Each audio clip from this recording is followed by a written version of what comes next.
इंजिनिअरिंगच्या तब्बल 600 उत्तर पत्रिका एका दिवसात आणि त्याही एकाच प्राध्यापकाने तपासल्यात। त्यामुळे गुणवत्ता आणि मूल्यमापन हे सगळं धाब्यावर बसवण्यात आलेलं आहे।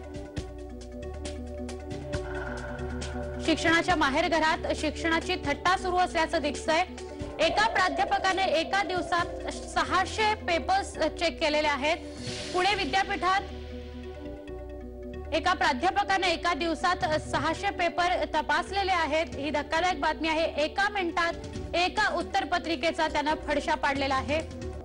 विद्यार्थ्यांच्या वर्षभराच्या मेहनतीवर अन्याय झाला आहे अशी सुद्धा चर्चा या निमित्ताने पुढे येते। प्राध्यापक की पेपर तपासायचं मशीन असा सुद्धा प्रश्न उपस्थित होतो। याविषयीचाच सविस्तर रिपोर्ट आपण पाहूया। पुण्यात इंजिनिअरिंग करणाऱ्यांनो सावधान। पुणे विद्यापीठात इंजिनिअरिंग करणाऱ्या विद्यार्थ्यांच्या उत्तरपत्रिका अफलातून पद्धतीने तपासल्या जात आहेत। एका दिवसात इंजिनिअरिंगच्या 600 पेक्षा जास्त उत्तरपत्रिका तपासण्याचा विक्रम एका प्राध्यापकाने केलाय। सकाळी 8 ते रात्री 8 या 12 तासात 664 उत्तरपत्रिका त्याने तपासल्या आहेत। 12 तासात 600 उत्तरपत्रिका म्हणजे एका तासाला 50 ते 60 उत्तरपत्रिका, म्हणजेच फक्त मिनिटाभरात एका उत्तरपत्रिकेचा फडशा पाडण्यात आलाय। पुणे विद्यापीठाचे माजी सिनेट सदस्य प्राध्यापक अतुल बागुल यांनी याविषयी माहिती मिळवली आहे। यामधली आकडेवारी धक्कादायक आहे। एका दिवसाला 180 उत्तरपत्रिका तपासण्याची परवानगी आहे, पण 31 प्राध्यापकांनी दिवसभरात 300 उत्तरपत्रिका तपासल्यात, तर 225 प्राध्यापकांनी 150 ते 300 उत्तरपत्रिका तपासून संपवल्यात। उत्तरपत्रिका तपासण्याचा असा वेग असेल तर मूल्यमापन आणि गुणवत्तेच्या दर्जाचं काय हे वेगळं सांगायची गरज नाही।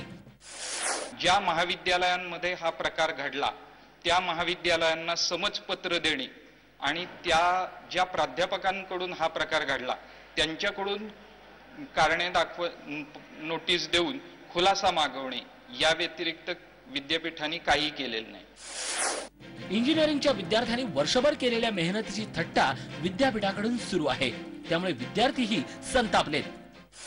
मला विचारलं तर हे एकदा करून टाकलेत एका दिवसात, हे असं वाटतंय त्याचं बरोबर आकलन झालेलं नाहीये। माहिती विद्यार्थ्यांची विद्यार्थ्यांचं थोडंसं नुकसान होण्याची शक्यता मला याच्यातून वाटते। मला तर ही पद्धत चुकीची वाटते, कारण एका दृष्टीने आपण विचार केला तर एवढं लवकर पेपर तपासणं होऊ शकत नाही। 45 दिवसात निकाल लावण्याचं बंधन आणि प्राध्यापकांची कमतरता अशी फुटकळ कारणं या प्रकारासाठी विद्यापीठाकडून देण्यात आली आहेत। या प्रकरणात संबंधितांवर काय कारवाई केली त्याचाही उल्लेख या अहवालात आहे। त्यानुसार संबंधित परीक्षकांना नोटिसा पाठवून समज देण्यात आली आहे। मात्र या प्रकारामुळे ज्या विद्यार्थ्यांचं नुकसान झालंय त्यावर शिक्षा काय याचं उत्तर मात्र मिळालेलं नाहीये।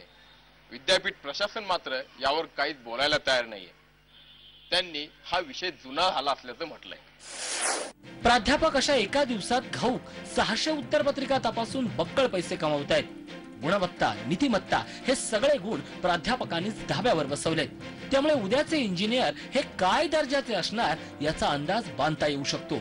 आणि हा सारा प्रकार शिक्षणाच्या माहेरघरातच घडावा यासारखं दुर्दैव नाही। झी24 ताससाठी पुण्याहून अरुण मेहत्रेसह ऋषी देसाई, मुंबई।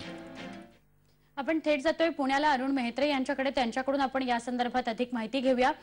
अरुण, पहिली दुसरीचे काही हे पेपर नव्हते, हे इंजिनिअरिंगचे पेपर होते आणि एका मिनिटाला एक पेपर म्हणजे 12 तासात जर 600 पेपर या प्राध्यापकांनी चेक केले असतील तर कशा पद्धतीने या विद्यार्थ्यांच्या मार्कांचं मूल्यमापन झालं असेल याचा विचार आपण करू शकतो। काय या सगळ्यावर प्रकाश टाकाल? अगदी खरंय सुवर्णा, म्हणजे मूल्यमापन या शब्दाचा एका अर्थाने अशा पद्धतीनं त्याची वाताहत लावणे हाच हा प्रकार आहे। कारण साधारणपणे विचार केला तर एका मिनिटाला एक पेपर या प्राध्यापकांनी तपासलाय। जर आपण विचार केला कुठलाही पेपर तपासताना तर तो पेपर पूर्ण वाचावा लागतो, त्याचं आकलन त्या प्राध्यापकाला व्हावं लागतं आणि नंतर त्याची पडताळणी करावी लागते की त्याचं उत्तर जे आहे ते खऱ्या उत्तराशी ते जुळतं किंवा नाही।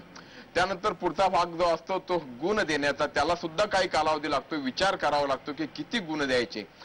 तिसरा भाग जो असतो या गुणांची बेरीज करून ती वरच्या पानावरती लिहिणे हा तिसरा भाग, आणि चौथा भाग असतो परत एकदा हा पेपर पूर्ण चेक करणे, त्याची पुनर्पडताळणी करणे। या सगळ्या प्रक्रियेला किमान एक 4 ते 5 मिनिट कमीत कमी लागतात या ठिकाणी मात्र एका मिनिटाच्या आत पेपर तपासला गेलाय. त्यामुळे मूल्यमापन काय पद्धतीचं झालंय यासमोर प्रश्नचिन्ह निर्माण होतंय. अर्थातच अरुण, हे जे सिनेटचे सदस्य आहेत ज्यांनी हे सगळं उघड करण्यासाठी मदत केलेली आहे ते आणि विद्यार्थी यांचं काय म्हणणे, आता काय कारवाई होणं गरजेचं होतं त्या प्राध्यापकावर? नुसता खुलासा त्याच्याकडनं मागवण्यात आलाय. अगदी खरं आहे. म्हणजे जो अहवाल या संदर्भात विद्यापीठाच्या जी समिती नेमली होती त्यांनी दिला, त्यात एवढंच म्हटलंय की या महाविद्यालयांना किंवा ज्या ठिकाणी हे पेपर तपासले गेले त्या केंद्रांना एक शो कॉज नोटीस पाठवली गेली आणि त्यांना एक समज दिल्या गेली की म्हणजे यापुढच्या काळात तुम्ही असं करू नका. मात्र ज्या विद्यार्थ्यांचं नुकसान यातून झालं असण्याची शक्यता आहे त्याची शिक्षा काय याचं उत्तर त्यांनी दिलेलं नाहीये. आणि दुसरं महत्वाचं म्हणजे की पुणे विद्यापीठाचे कुलगुरू देखील यावरती कुठलीच भूमिका घ्यायला तयार नाहीयेत. त्यांनी या विषयात लक्ष घालायला पाहिजे अशी मागणी या निमित्तानं होते. अर्थातच त्यामुळे आता इंजिनिअरिंगच्या विद्यार्थ्यांपुढे प्रश्नचिन्ह उपस्थित झालंय. आपल्या मार्कासंदर्भातला धन्यवाद ही सविस्तर माहिती दिल्याबद्दल. पुढच्या बातमीकडे